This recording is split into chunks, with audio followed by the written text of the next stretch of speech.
विल्लुमंगल जी की कथा आती है कि वो नेत्रों को वश में नहीं रख पाते थे, सुंदरता दिखी नहीं पीछे।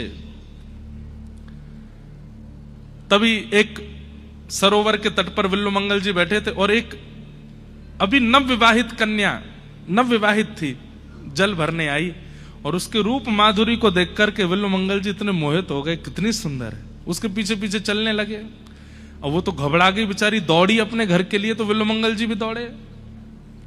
घर के भीतर आकर के पति से कहा, बोले मेरी रक्षा करो, क्या हो गया? बोले बाहर एक व्यक्ति खड़ा है तो साधु का भेष, पर विचार अच्छे नहीं, मेरे पीछे पड़ा है। पति ने जब बाहर देखा तो तिलक है, स्वरूप है, पटका डाला है, आदि आदि जो भी भेष वैष्णव का है। पति ने कहा अगर ये सच्चे वैष्णव होंगे तो ये सुधर जाएंगे, और अगर केवल आडंबर होगा तो फिर बिगड़ने से तो कोई रोक नहीं सकता। पति ने कहा चौक पुराओ और अंदर से माला आदि लेके आओ, आरती तैयार करके लाओ। द्वार खोला, विल्लुमंगल जी का स्वागत किया। पत्नी बोली कैसे पति हो तुम? वो मेरे पीछे पड़े थे, तुम उनका स्वागत करवा रहे हो। बोले जैसा कहूं वैसा करो, आरती करो, नजर उतारो, चरण धो, चरण जल लेकर के खुद पिया, उनको पिलाया। ये सब देख करके विल्लुमंगल जी को मन में आ तो रहा था कि मैं रूप माधुरी देख करके पीछे पड़ा हूं और ये मेरा इतना सत्कार कर रहे हैं। आसन लगाया, बैठिए, प्रसादी पाइए।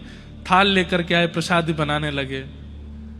अभी तक भी इतनी चेतना नहीं जगी थी चित्त में। प्रसाद पाने के बाद विल्लुमंगल जी बोले मेरी तो शयन करने की इच्छा है और मैं आपके घर पे ही शयन करूंगा। पतिदेव बोले आइए हमारे कक्ष में सोइए, आप सो जाओ। जाते जाते बोले आपको कुछ आवश्यकता तो नहीं? बोले हाँ, एक गिलास जल लेकर के आओ, पर आपकी पत्नी लावे। पति बोला ठीक है। बाहर निकल के पत्नी से बोले सुनो, जाओ जल। बोले तुम कैसे हो? वो हमारे घर में घुस गए, सब कुछ अब कक्ष में बुला रहे हैं, आप कह रहे हो जाओ। और बोले सुनो, श्रृंगार करके और जाना। पत्नी सुंदर थी लेकिन और श्रृंगार किया। पति ने कहा करो तो मैं हूं ना यहां पे। और जैसे ही भीतर जल लेकर के गई, विल्लुमंगल जी ने जैसे ही उसको देखा तो वो पहले से ही सुंदर, लेकिन और श्रृंगार करके आई तो और सुंदर लग रही थी। ये देख करके नेत्र बंद हो गए और मन में विचार करने लगे। मैं पीछे भागा, एक बार भी पलक नहीं झपकी, भोजन भी पा रहा हूं, कौन सी सब्जी खाई, दाल खाई, मुझे याद नहीं है, केवल इसकी रूप माधुरी को देखता रहा। इनके घर में आ गया, कक्ष में आ गया, अब भी मेरा व्यवहार नहीं बदला। और मैंने जल मंगाया तो ये और श्रृंगार करके मेरे सन्मुख आ गई। इतनी व्याकुलता, इतनी तत्परता, इतनी तड़फ और इतनी बेचैनी अगर श्री राघव से मिलने की होती तो आज राम जी भी ऐसा ही श्रृंगार करके मेरे सामने आते, मुझे दर्शन देते, कन्हैया मेरे सामने आ जाते। पर उसने जल का पात्र जब रखा, बोले जल ले आई हूं, और कुछ आवश्यकता? और कुछ आवश्यकता तो नहीं है? इधर देखो। विल्लुमंगल जी बोले एक आवश्यकता है। बोले क्या? 2 कांटे लेके आओ। बोले कांटे? बोले हाँ, हमारी जरूरत है, कांटे लेके आओ। वो पत्नी बाहर गई, कांटे लेके आई। पति से बोली वो कांटे मंगा रहे, बोले ले जाओ।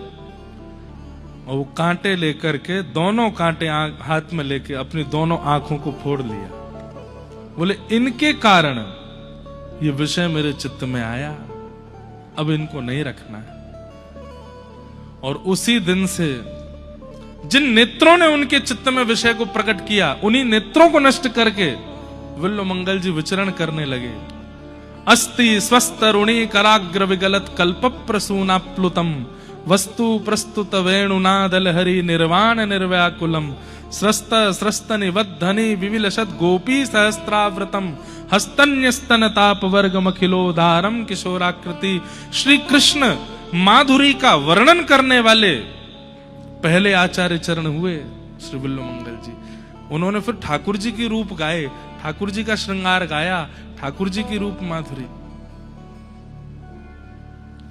तो आपका कई बार शुद्ध हृदय और शुद्ध व्यवहार सामने वाले को परिवर्तित कर देता है।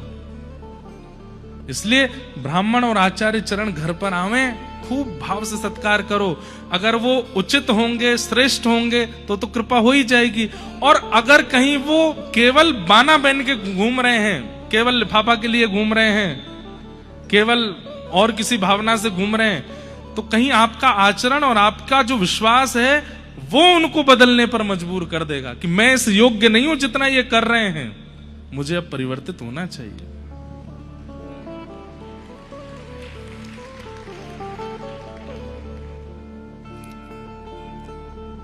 सीता जी का हृदय पवित्र है, इसलिए इतने महीने, इतने साल रहने के बाद भी रावण स्पर्श नहीं कर पाया।